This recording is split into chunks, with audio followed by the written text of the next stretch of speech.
கர்த்தருடைய பரிசுத்த நாமத்துக்கு மகிமை உண்டாவதாக.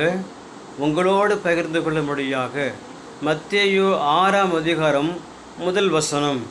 மனுஷர் காண வேண்டும் என்று அவர்களுக்கு முன்பாக உங்கள் தர்மத்தை செய்யாதபடிக்கு எச்சரிக்கையாயிருங்கள். செய்தால் பரலோகத்தில் இருக்கிற உங்கள் பிதாவினிடத்தில் உங்களுக்கு பலன் இல்லை. எனக்கு அன்பானவர்களே, ஆகையால் நாம் தர்மம் செய்யும்பொழுது மனுஷனுடைய பார்வைக்கு செய்யாமல், மனுஷங்க பார்க்குற போல் ஆலயத்திலையும் திருக்கலிலையும் பொதுமக்கள் கூடுகின்ற எந்த ஒரு இடத்துலையும் நம்முடைய உதவியை செய்யக்கூடாது.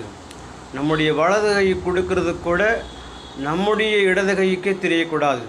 இப்படியெல்லாம் கர்த்தருடைய வசனத்தின்படி நீங்கள் செய்தால், கர்த்தருடைய வசனத்தை ஃபாலோ பண்ணி தர்மம் செய்தால் இதற்கேற்ற பிரதிபலத்தையும் ஆசீர்வாதங்களையும் நம்முடைய தெய்வம் கொடுப்பார். கர்த்தருடைய வார்த்தையை கேட்டவங்கள் யாவருக்கும் ஸ்தோத்திரம். கர்த்தர் உங்களை ஆசீர்வதிப்பார். ஆமென்.